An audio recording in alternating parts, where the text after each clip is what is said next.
In the summer of 1831, a enslaved preacher named Nat Turner claimed he had received a divine vision. God, he said, had commanded him to rise up against his oppressors and strike down the enemies of his people. Within hours, Turner and his followers had killed over 50 white slaveholders in Southampton County, Virginia, sending shockwaves across the American South. But here's what makes this story truly extraordinary. Turner wasn't rejecting Christianity to justify his rebellion, he was embracing it. He used the same Bible that slaveholders quoted to justify bondage to ignite the flames of liberation. This is the central paradox that defined America for over 2 centuries. How the same religious faith could simultaneously justify the most brutal system of human bondage in modern history and inspire the most powerful resistance movement the world had ever seen. Christianity in America became both the master's whip and the slave's sword, the chains that bound and the key that unlocked freedom. Welcome to Professor Archive, where we uncover the hidden contradictions that shaped our world. What you're about to discover is one of the most complex and morally challenging stories in human history. How a religion built on love and equality became the foundation for America's greatest sin, and how that same religion ultimately became the weapon that destroyed it. This isn't just a story about the past, it's about how faith, power, and human suffering intertwined to create the America we know today. Before we journey into this profound and often disturbing history, hit that subscribe button and ring that notification bell, because the revelations ahead will challenge everything you think you know about religion, slavery, and American identity. And I'm genuinely curious about our global community. Drop a comment telling me what time you're watching this and which city you're tuning in from. This story resonates across cultures and continents, and I love seeing how these universal themes of faith and freedom speak to people everywhere.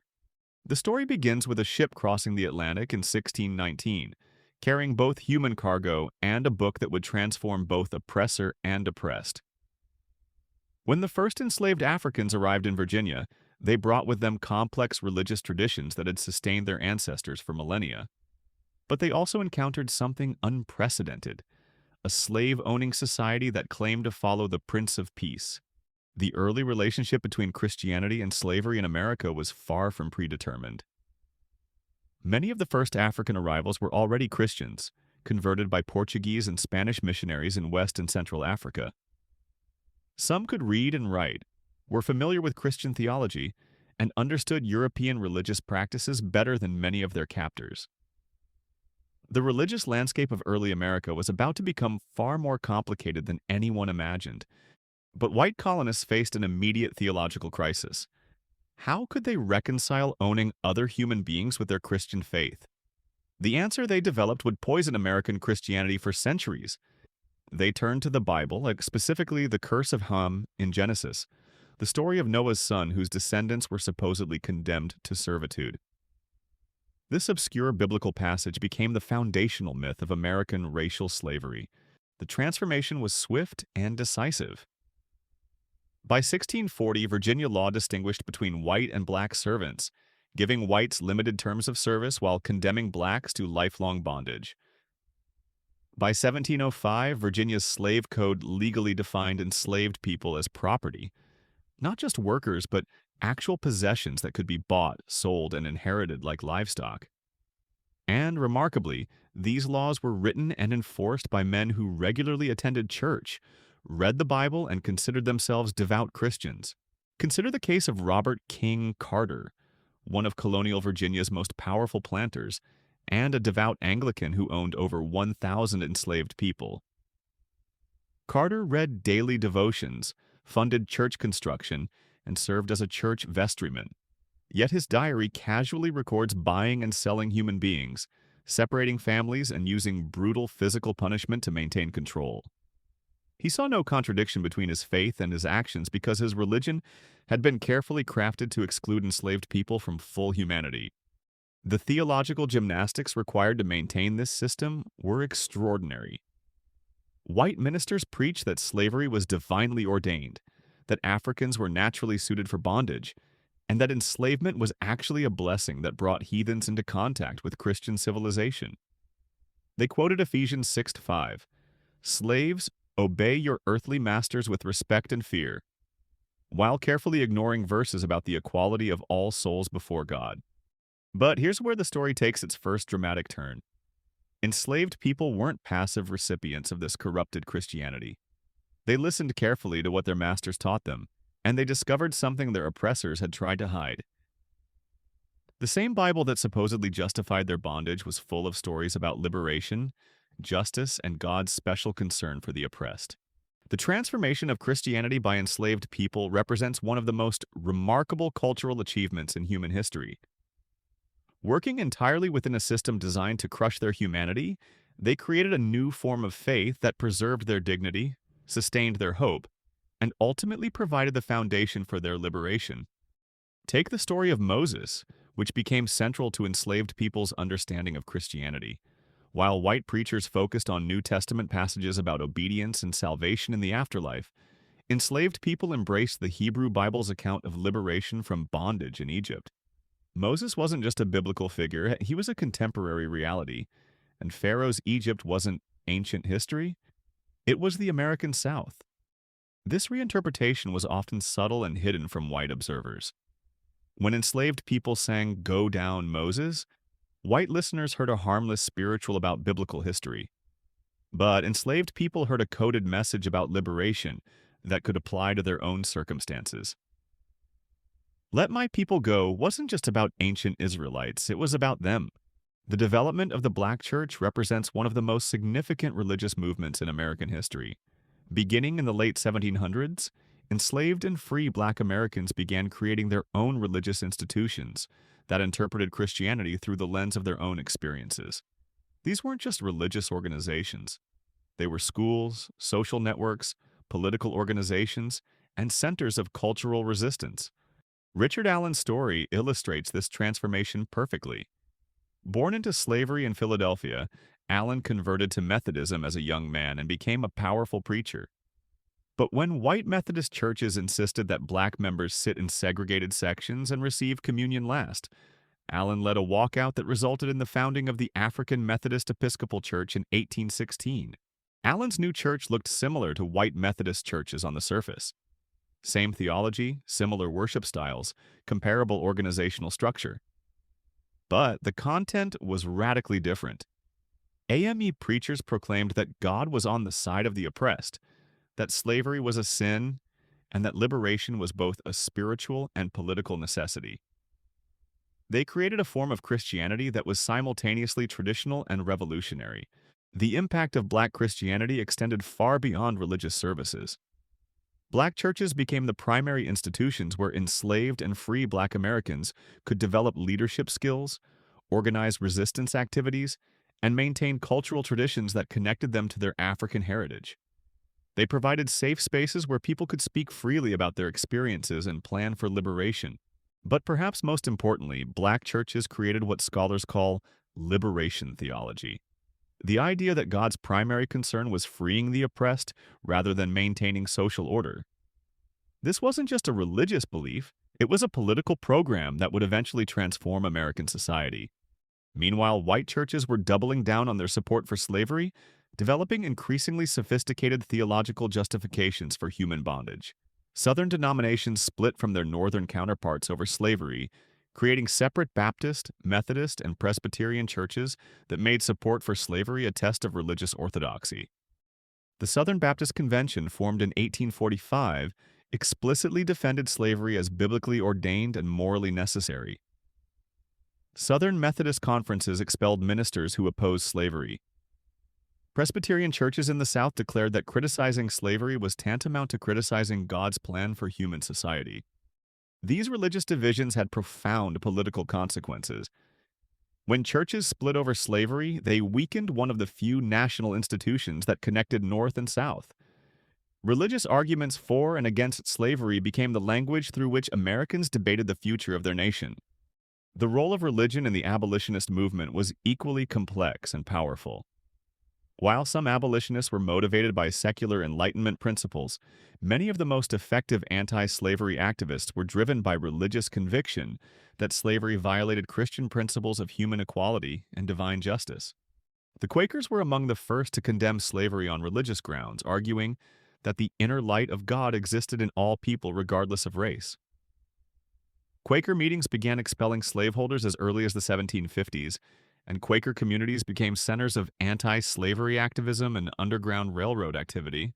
Evangelical Christians in the North developed their own religious case against slavery, arguing that the institution violated the Golden Rule and prevented enslaved people from fulfilling their Christian duties to marry, maintain families, and practice their faith freely. They pointed to biblical passages about the equality of all souls before God and Jesus' commandment to love one's neighbor as oneself. But the most powerful religious arguments against slavery came from black Christians themselves, who combined personal experience of oppression with sophisticated biblical interpretation to create a devastating critique of American slavery. Frederick Douglass, who escaped slavery to become one of America's greatest orators, used his deep knowledge of Christianity to expose the hypocrisy of Christian slaveholders. Douglass's famous speech, "What to the Slave is the 4th of July?" represents one of the most powerful examples of religious rhetoric in American history. He didn't reject Christianity, he claimed it for the cause of liberation, arguing that true Christianity demanded the immediate abolition of slavery. The Christianity of this land and the Christianity of Christ are two entirely different things, he declared. The religious dimensions of slave resistance were far more extensive than most people realize. While dramatic rebellions like Nat Turner's revolt captured public attention, everyday resistance often had religious foundations. Enslaved people used religious gatherings to share information, plan escapes, and maintain hope for liberation. The ring shout, a form of religious dance that combined African traditions with Christian worship, became a covert form of cultural resistance that preserved African spiritual practices within a Christian framework. Spirituals encoded information about escape routes and safe houses while providing comfort and strength to people enduring unimaginable suffering. Religious leaders played crucial roles in the Underground Railroad, using their moral authority and network connections to help enslaved people escape to freedom. Harriet Tubman, the most famous Underground Railroad conductor, was deeply religious and credited her success to divine guidance. She never lost a single person during her 19 trips into slave territory, which she attributed to God's protection. The Civil War transformed the religious dimensions of slavery in unprecedented ways. Both North and South claimed God's blessing for their cause, creating what Lincoln called a situation where both read the same Bible and pray to the same God, and each invokes his aid against the other. Abraham Lincoln's own religious evolution during the war illustrates the profound theological challenges that slavery created. Lincoln began the war claiming his goal was preserving the Union, not ending slavery. But as the conflict progressed, he increasingly came to see the war in religious terms as God's judgment on the sin of slavery. Lincoln's second inaugural address represents one of the most theologically sophisticated pieces of writing in American political history. He suggested that God had allowed the war to continue until every drop of blood drawn by the lash was paid back by another drawn by the sword. Divine retribution for the sin of slavery that required national repentance and redemption. The Emancipation Proclamation was received by many enslaved people as proof that God had finally answered their prayers for liberation. Celebrations in black churches across the country treated emancipation as a religious miracle rather than just a political development. For people who had prayed for generations for freedom, Lincoln's proclamation seemed like divine intervention. But the religious story of slavery didn't end with emancipation. The post-war period saw an explosion of black church building and religious organizing that laid the foundation for the civil rights movement a century later. Freed people saw education and religious organization as twin priorities, often building schools and churches simultaneously. The Reconstruction period allowed black churches to flourish as never before. The AME Church grew from 20,000 members in 1856 to 400,000 by 1880. New denominations like the Colored Methodist Episcopal Church and the National Baptist Convention emerged to serve the spiritual needs of freed people. These churches became the primary institutions through which African Americans organized politically, economically, and culturally. Meanwhile, white Southern churches faced a crisis of credibility after their theological justifications for slavery were discredited by Union victory. Rather than admitting their error, Many doubled down on racial hierarchy by developing new theological justifications for segregation and white supremacy. The lost cause mythology that emerged after the war was fundamentally religious in nature, portraying the Confederacy as a Christian civilization destroyed by godless Yankees. This religious interpretation of the Civil War helped white Southerners maintain their sense of moral superiority despite military defeat and provided theological justification for the Jim Crow system that replaced slavery. The development of what historians call civil religion in post-Civil War America was profoundly shaped by the religious debates over slavery. Americans learned to see their nation's history in biblical terms, with slavery as original sin, the Civil War as divine judgment, and Reconstruction as an incomplete redemption that required ongoing moral struggle. The Black church tradition that emerged from slavery became the foundation for the most successful social movement in American history, the civil rights movement of the 1950s and 1960s. The same religious language, organizational structures, and theological principles that sustained enslaved people through bondage provided the foundation for the movement that finally dismantled legal segregation. Martin Luther King Jr.'s leadership of the civil rights movement represented the culmination of a religious tradition that began in slave quarters and developed through generations of Black religious experience. His famous "I Have a Dream" speech was fundamentally a sermon that used biblical imagery and Christian theology to call America to fulfill its founding promises of equality and justice. The religious legacy of American slavery continues to shape contemporary American Christianity in profound ways. Black churches remain among the most politically engaged and socially conscious religious institutions in America, maintaining their tradition of linking spiritual and political liberation. White evangelicalism, meanwhile, continues to grapple with its historical support for slavery and segregation. Some denominations have formally apologized for their role in supporting slavery, while others have resisted calls for racial reconciliation. These debates reflect ongoing theological disagreements about the relationship between faith and justice that originated in antebellum slavery debates. The prosperity gospel movement that has gained influence in recent decades represents in some ways a return to the pre-Civil War tendency to use Christianity to justify existing social hierarchies. By teaching that material success reflects divine blessing, prosperity theology implicitly suggests that poverty and oppression reflect spiritual failure rather than systemic injustice.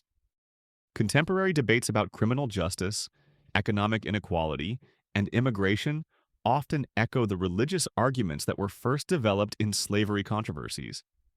Questions about whether Christianity should focus primarily on individual salvation or social justice, whether the church should challenge or support existing power structures, and whether religious principles should guide public policy, all have roots in antebellum religious debates about slavery.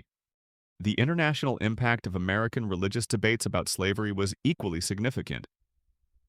Abolitionist Christians used international religious networks to build global opposition to slavery, while pro-slavery Christians sought international religious support for their position.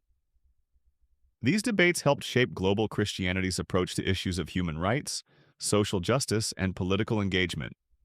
The theological questions raised by American slavery continue to challenge religious believers worldwide.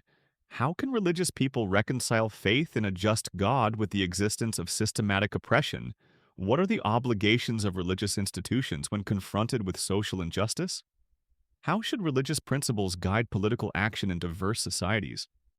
Perhaps most importantly, the religious history of American slavery demonstrates both the enormous potential and the terrible danger of religious faith. The same Christianity that was used to justify one of history's greatest crimes also provided the foundation for one of history's greatest liberation movements. Religion can sanctify injustice or inspire resistance, legitimize oppression or demand freedom. The story of religion in American slavery reveals that religious traditions are not fixed entities with predetermined political implications. They are living traditions that can be interpreted in radically different ways, depending on the social position and moral commitments of their adherents. The question is not whether religion is progressive or conservative, liberating or oppressive, but how religious people choose to interpret and apply their traditions in specific historical circumstances. Understanding this history is crucial for anyone seeking to understand American religion, American politics, or American society today. The religious debates that began with the arrival of enslaved Africans in 1619 continue to shape how Americans think about justice, equality, freedom, and moral responsibility. They provide essential context for contemporary discussions about racial reconciliation, social justice, and the role of religion in public life. The ultimate lesson may be that religious traditions are only as moral as the people who interpret them. Christianity was used to justify slavery not because the religion inherently supports oppression, but because people in positions of power interpreted it in ways that served their economic and social interests. Similarly, Christianity inspired resistance to slavery not because the religion automatically promotes liberation, but because oppressed people found in it resources for hope, dignity, and resistance. This history challenges all religious believers to examine honestly how their faith traditions have been used to justify injustice and to consider how they can be better applied to promote human dignity and equality. It also demonstrates the enormous power of religious language and institutions to shape political movements and social change. As we conclude this profound and often disturbing exploration of religion's role in American slavery, I want to thank you for joining me at Professor Archive for what is undoubtedly one of the most morally complex stories in human history. The intersection of faith and bondage in America reveals truths about religion, power, and human nature that remain painfully relevant today.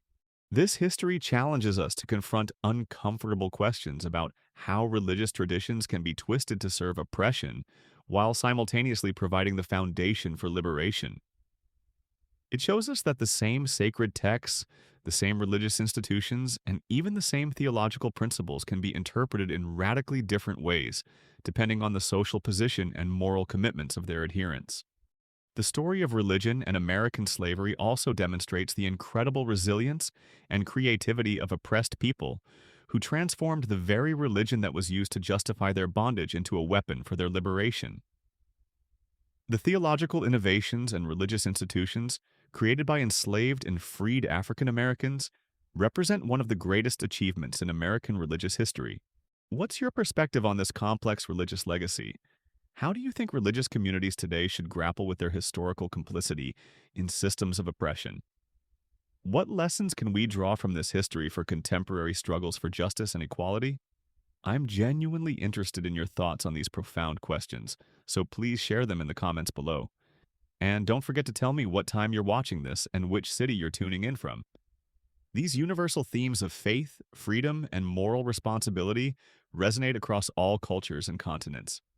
If this deep exploration of religion, slavery, and moral complexity moved you as much as it did me, make sure you're subscribed to Professor Archive and have that notification bell activated. We tackle the most challenging and important stories in human history, the ones that force us to confront uncomfortable truths about power, faith, and human nature. Every week, we explore how the past continues to shape our present and challenge us to build a more just future. The next time you hear debates about religion and social justice, you'll understand that these arguments have deep historical roots in the centuries-long struggle over slavery in America. The questions first raised in slave quarters and plantation chapels continue to challenge religious believers today. What does it mean to live faithfully in an unjust world? How should religious principles guide political action? And ultimately, will our faith traditions serve to perpetuate injustice or inspire liberation?